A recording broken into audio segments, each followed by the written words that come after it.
body bags were horror lies. Hello, welcome to Body Bags. My name is James and I'm your Tuesday night reviewer. And for the theme week of our year, which is 1976, I decided to bring you the movie Embryo. So we follow Rock Hudson, who's this geneticist, some sort of doctor, and he's driving home from work one night and he runs over a dog. He takes it back to his lab at his home and he's trying to save the dog, but he finds out the dog is pregnant and he tries to save the pups. He realizes that the dog isn't going to survive, so he tries to save the pups. And they start dying off. So he has this drug that kind of speeds up processes. Basically, we find out his wife died and they had a lot of miscarriages. And the only thing that was wrong with the unborn babies was that they just came too early, basically. So that's why he has this kind of, call it a serum, I guess, to basically speed up these processes. And so he tries it out on the dog. This is a test experiment on this. Basically, it's just this like tiny fetus almost of this dog. It's nowhere near kind of ready to be born. But yeah, it's successful. The dog survives and it grows at a frantic rate. Like within the space of a few hours, it's like puppy kind of thing.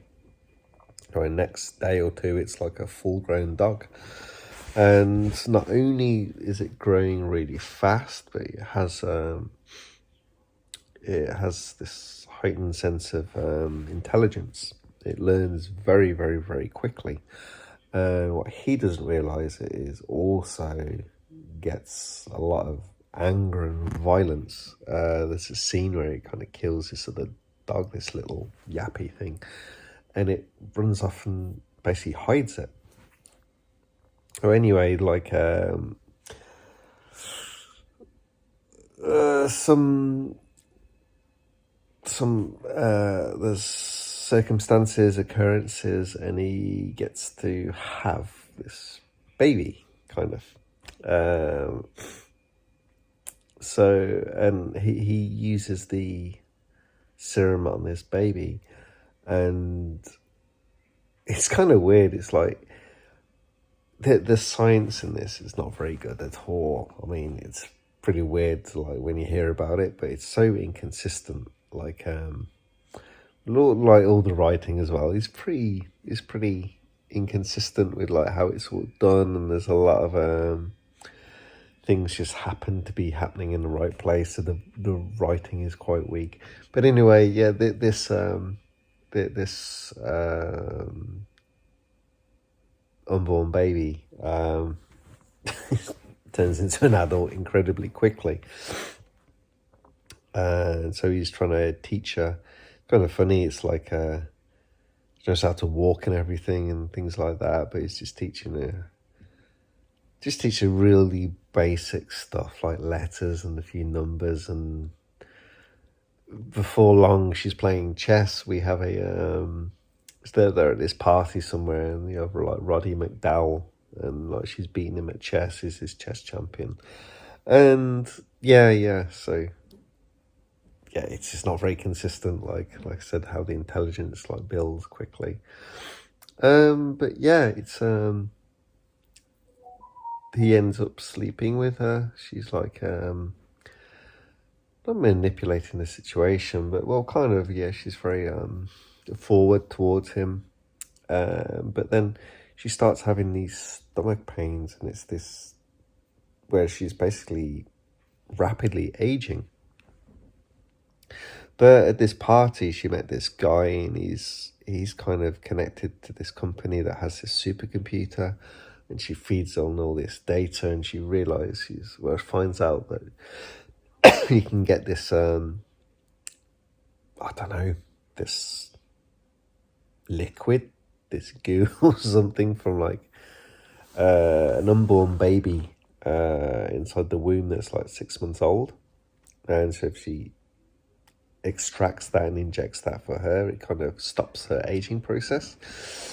So yeah, she's trying to do it on this was it prostitute or junkie or something, but the baby is dead inside, so it doesn't work. It just so happens that Rock Hudson's son's wife has a 6-month-old. Yeah, so it's this very convenient writing, like I said. So yeah, you can see where the movie goes, and there's periods of just she keeps aging and growing, and by like I won't give too much away, but the ending is a bit. Oh yeah, I'll give a little bit away. I mean, this is a 1976 movie. There's a few spoilers in here, but basically we jump to the end, and she's old. He's been chasing her in a car, and she's giving birth. This old woman. She's like, "It's your baby." He's like, "No," screaming all this sort of stuff. And right at the end, you see this baby crying, and it's like, yeah. So we're going to have another fast-growing, psychopathic, intelligent baby / adult. I mean, it's kind of, it's all right. Like I said, the script, it's very convenient. It's very loose. It has this idea, and it feels like maybe that once it was a good story, but then whoever brought it to the screen, like, I don't know, like, it wasn't written correctly. It's written very quickly. Not a lot of thought gone into it. It's like, oh, we have this idea, let's run with this, and we'll just plug the gaps kind of thing. So we need this to happen, so we'll just make it happen. Doesn't matter. But how she ages and stuff like that doesn't matter. It's different to the dog, but it doesn't matter. Everything is just how it needs to be. So yeah, it's a little like that. So this is kind of one where I don't think this has a nice release, actually. Oh, excuse me, it's late here. I actually watched this on YouTube. So I just watched this for a second time, and a few years back I watched it, and it was on YouTube again. You can see maybe why some of these boutique release labels aren't rushing to get this one out. Maybe there's issues with the license or obtaining negatives or stuff like that, but I couldn't see this being a particularly big seller. I mean, you do have Rock Hudson, a little bit of Roddy McDowell, but it's I think ultimately this is kind of a movie that kind of falls a bit flat, but it's an entertaining watch. It's like, don't take it too seriously, just take it for the ride you are. But then if it's not taken too seriously, you kind of want more happening in it. You kind of want her to be just going psychotic at times, and it just doesn't happen enough. She's not that nuts in like I mean, like the fast-growing lady is probably like, she's like, I don't know, a few weeks old in this movie and committing horrendous crimes and stuff like that. But not really. Like I said, you don't really see too much. And it could have done with just being like, just all out crazy, I think. And that would have helped this movie quite a lot. And maybe with a bit more intimacy. But also, yeah, so like there's this weird connection with a dog that's in the movie throughout, and the woman. I don't know why the dog doesn't age. Can't remember why. It's one of those, maybe it's not really talked about in the movie. And it's worth a watch. Like I said, it's on YouTube. It's easy to pick up, so it's worth a watch. There's entertainment value to it, but it's probably 1, maybe 2 time max. I don't think I'll be watching this again at any time soon or ever again. But anyway, that's the end of the review. Hope you guys enjoyed it, and I'll catch you next week. Thank you. Good night.